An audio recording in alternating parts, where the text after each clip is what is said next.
distinguished partners, honored guests, friends of this foundation, and to the children, the true reason we're all in this room today. I'd like to welcome you and say thank you.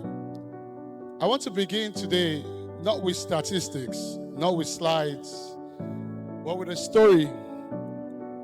Because the most important things, the things that change how we see the world, really start with data. They start with a moment and a decision. This is a story about something that happened to me about 30 years ago. I was a student, small in stature, and by most conventional means and measures, not the most obvious candidate for leadership. But somehow, against all odds, I was selected as the assistant senior prefect of my school. You know, when the appointment came, it came with some privileges. A better room, better meals, a status that separated me from my classmates who were not prefects.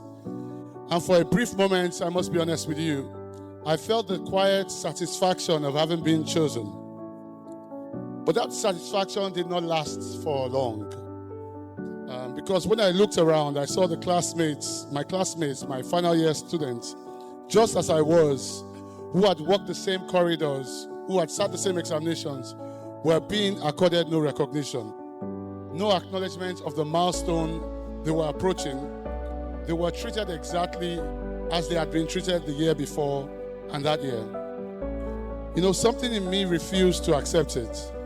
I went to the head teacher and I went to the school principal at the time, the very same person that appointed me, and I protested vigorously. I said to him, this is not right. I said I shouldn't be enjoying privileges my classmates do not share. You know, that action made me lose some of the goodwill of the principal who had taken a chance on me. But I could not do otherwise. It has never sat well with me that I should thrive while people around me went unnoticed. I tell you this story not because it's a dramatic story, but because I believe that that's the origin of everything you see in this room today. That boy could not accept a world in which privilege was something he held quietly while others went without it. He could not be his own keeper while ignoring his brother's needs. 30 years later, that instinct has still not changed. It just has simply grown. It's grown into a foundation with over 400 partners. It's grown into 62,683 children whose lives have been touched because enough people refuse to accept the status quo. You know, since 2018, the Special Youth Leadership Foundation has reached over 62,000 children.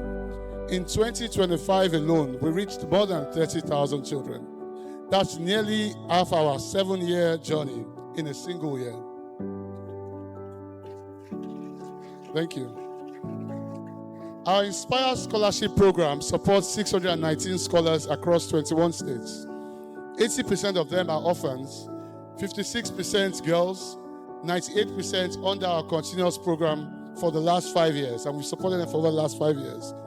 Our special summer school last year reached 24,500 children across 14 centers in 9 states. And that wasn't no small feat. These are communities where a free intellectual enriching program was, until we arrived, simply unimaginable. You're not just our supporters, you're also our co-authors.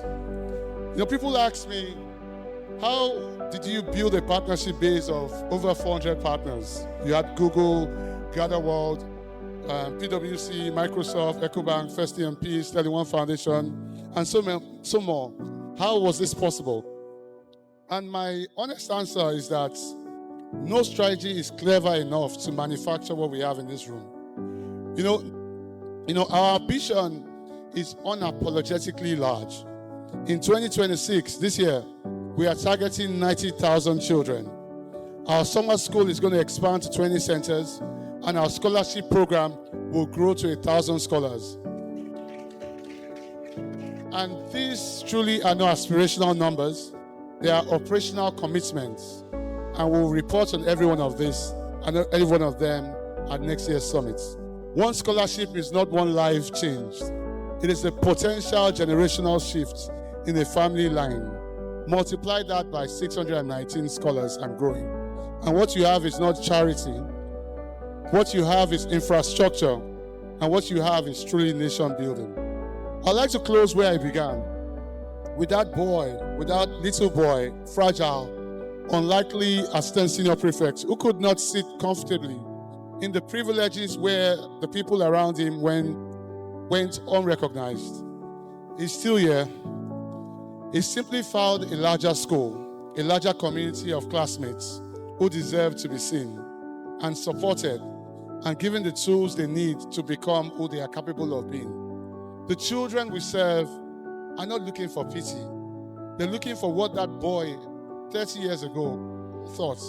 They're looking to be recognized, to be included, to be given the same chance that someone somewhere gave to you and I.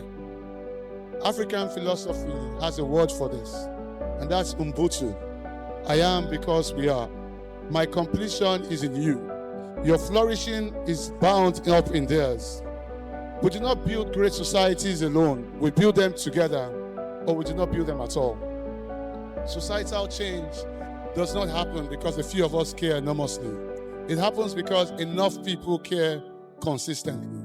And that is what this room represents. And as long as there are children in Nigeria who are not yet in school, not yet given a chance to dream, I will not stop, and I believe that none of us will stop either. I thank you for your partnership. I thank you for being part of this community that is building the Nigeria and the Africa that we all know is possible. Thank you, and God bless all of you. Thank you very much.